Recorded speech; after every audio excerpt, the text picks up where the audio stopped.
Episode की शुरुआत में दिखाया जाता है कि डॉक्टर ही शीन को मैसेज करता है और कहता है कि तुमने अपना आज का काम सबमिट नहीं करवाया, लेकिन उसका कोई जवाब नहीं आता। तभी डॉक्टर ही सोचने लगता है कि क्या वो अभी तक सो रही है। तभी वो मोबाइल को रखकर अपना काम शुरू कर देता है। दूसरी तरफ शीन फ्लैशबैक में देखती है जब जॉन उसको फ्लावर का बुके देता है और उसे दोबारा से प्रपोज करता है। तभी वो डॉक्टर ही के बारे में सोचती है और फ्लैशबैक में देखती है कि जब डॉक्टर ही उसे हक करता है तभी वो रात को ठीक से सो नहीं पाती और रोते रोते चिल्लाकर उठ जाती है। तभी वो साइड टेबल पर पड़ा अपना मोबाइल चेक करती है तो उस पर डॉक्टर ही का मैसेज आया होता है। तभी वो डॉक्टर ही को रिप्लाई करती है कि आज उसकी तबीयत थोड़ी खराब है, इसलिए वो काम को कल सबमिट करवाएगी। दूसरी तरफ यॉन को उसके फादर की कॉल आती है और उससे पूछते हैं कि हान सिटी में उसका काम कैसा जा रहा है, जिस पर वो कहता है कि उसका काम ठीक जा रहा है। उसके फादर उसे कहते हैं कि जैसे ही वो अपना काम खत्म कर ले वो जल्दी से वापस आ जाए क्योंकि वो हैंग सिटी में स्टे नहीं कर सकता। जिस पर वो अपने फादर को रिप्लाई करते हुए कहता है कि जैसे ही पॉसिबल होगा मैं शीन को वापस लेकर आ जाऊंगा। तभी उसके फादर उसे कहते हैं कि मैं तुम्हें यही कहूंगा कि इसे छोड़ दो, अगर तुम अपने काम को नॉर्मली रन करना चाहते हो तो तुम्हें ये सब छोड़ना होगा। तभी वो फौरन से कॉल को कट कर देता है। तभी उसका सर्वेंट उसे बताता है कि जो फ्लावर्स ने रेडी करने के लिए बोला था वो रेडी हो चुके हैं। दूसरी तरफ जैसे ही शीन अपने ऑफिस के सामने आती है वो देखती है कि उसके ऑफिस के डोर पर फ्लावर पड़े होते हैं। तभी वो उन्हें उठाकर डस्टबिन में फेंक देती है और उसके साथ लिखे कार्ड को पढ़कर डस्टबिन में फेंक देती है जिस पर जॉन ने सॉरी लिखा होता है। दूसरी तरफ शीन जैसे ही रेड बीन्स का की ड्रिंक को पीने लगती है वो उसकी पिक डॉक्टर ही को सेंड करती है और कहती है कि उसने अपने आज का काम सबमिट करवा दिया। दूसरी तरफ शीन जैसे ही घर वापस जाने के लिए होटल के बाहर आती है वो देखती है कि जॉन अपनी गाड़ी के सामने खड़ा होता है और उसका वेट कर रहा होता है। वो शीन के पास आता है तभी शायद उसे कहती है कि तुम्हें ये सब करने की जरूरत नहीं है, जिस पर वो शीन को कहता है कि मैं तुम्हारे साथ डिनर करना चाहता हूँ। शीन उसे कहती है कि इसकी कोई जरूरत नहीं है।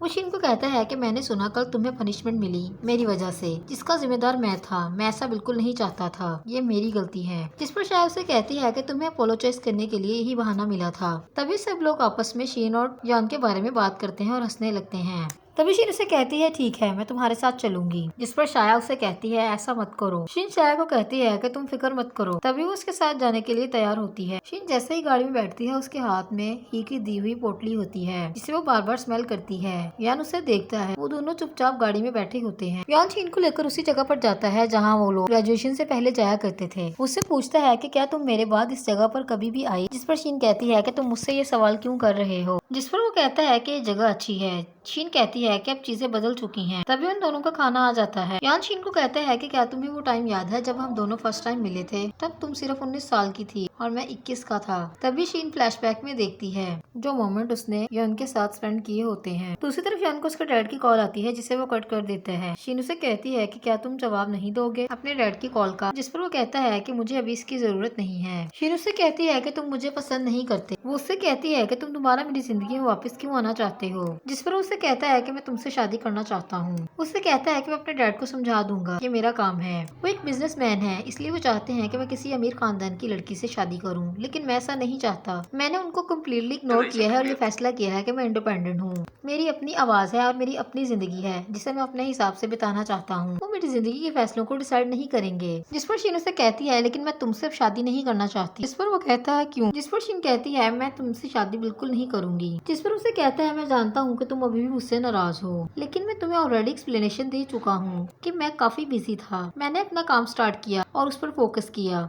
शीन यांग को कहती है कि तुम्हें बिल्कुल भी इस बात की परवाह नहीं है कि मैं क्या चाहती हूँ, ना तब थी और ना अब। तुमने हमेशा अपने साथ कोऑपरेट किया है। तुमने सडन ब्रेकअप किया और अब सडनली मुझसे दोबारा से रिश्ता जोड़ना चाहते हो। क्या तुम्हें मेरी फीलिंग्स की कोई परवाह है कि तुम्हारे जाने के बाद मैंने चीजों को कैसे झेला और खुद को कैसे कंफर्ट किया। मैं तुमसे शादी नहीं करना चाहती और मैं इससे ज्यादा तुम्हें कुछ और नहीं कहना चाहती और तुम दोबारा मुझे कभी नजर मत आना। शीन उसे कहती है कि वो गार्लिक मीट नहीं है जिसे जब चाहा उठाकर खा लिया और जब चाहा फेंक दिया। तभी ये कहकर वो वहाँ से चली जाती है। दूसरी तरफ शीन रोते हुए गाड़ी में घर वापस आ रही होती है कि तभी वो अपनी पोटली को ढूंढने लगती है लेकिन वो उसे नहीं मिलती। तभी वो डॉक्टर ही के बारे में फ्लैशबैक में सोचने लगती है और उसे कॉल करती है। डॉक्टर इसकी आवाज सुनते ही उसे कहते हैं कि क्या हुआ और तुम कहाँ पर हो, जिस पर वो बताती है कि वो घर पर आ रही है। उसके सर में बहुत दर्द है, क्या वो उसे देखने के लिए आ सकते हैं, जिस पर वो कहता है ओके।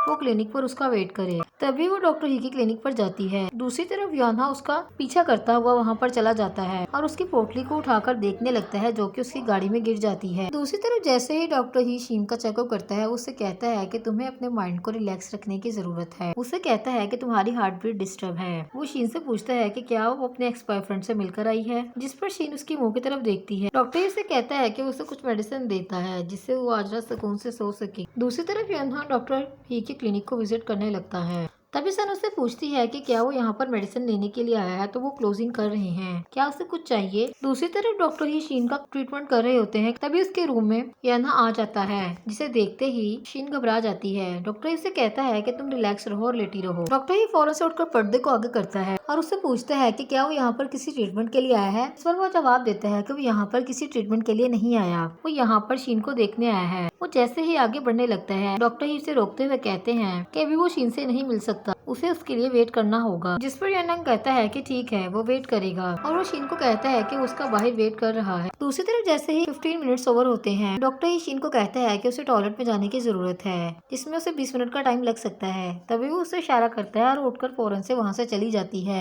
यानंग ये सब कुछ देखते हैं और उसे इस पर काफी गुस्सा आता है। वो जैसे ही उसके पीछे जाने लगता है, डॉक्टर ही उसे कहता है कि तुम्हें उसके पीछे जाने की जरूरत नहीं है। तभी वो डॉक्टर ही से कहता है कि मैं तुम्हें इतना कहना चाहता हूँ कि तुम जो ट्रिक्स भी यूज कर रहे हो, तुम्हें इस सब करने का कोई फायदा नहीं है, क्योंकि हम दोनों 7 साल से एक दूसरे को जानते हैं और एक दूसरे से प्यार करते हैं।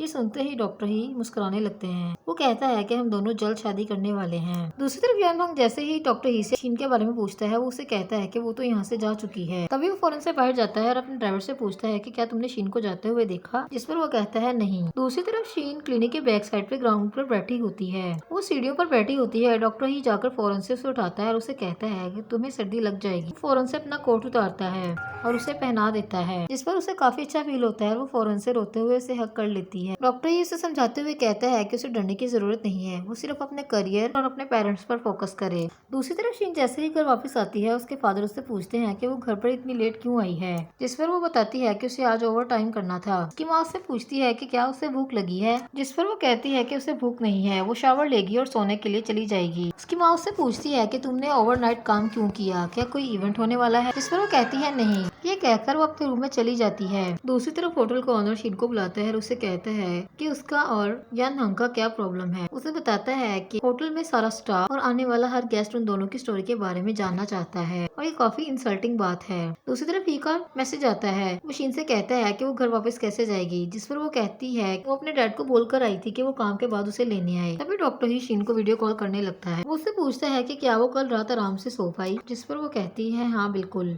दूसरी तरफ यानंग का ड्राइवर दोबारा से मैनेजर फ्रंट होटल का डोर नॉक करता है। शीन उसे पीछे से देखती है और कहती है कि क्या तुम मेरे लिए लेकर आए हो। तभी वो बताता है कि यानंग ने उसके लिए फ्लावर भेजे हैं, जिस पर शीन उसे बताती है कि वो दोबारा से उसे फ्लावर डिलीवर ना करे, क्योंकि वो उसे डस्टबिन में फेंक देगी। शीन उसे कहती है कि वो यानंग को बोल दे, जिस पर वो कहता है कि क्या ये बात आप उसे खुद नहीं बोल सकती, जिस पर शीन उसे कहती है कि मेरे पास उसका कॉन्टेक्ट नंबर नहीं है और मैं उससे कोई कॉन्टेक्ट नहीं करना चाहती। ये कहकर शीन अपने कैबिन में चली जाती है। दूसरी तरफ यानंग को साइंस सेरेमनी में अवार्ड मिलता है, जिस पर सब लोग उसे अप्रिशिएट करते हैं। इधर डॉक्टर ही उसके अवार्ड की पिक्चर देखता है जो उसने एफबी पर शेयर की होती है।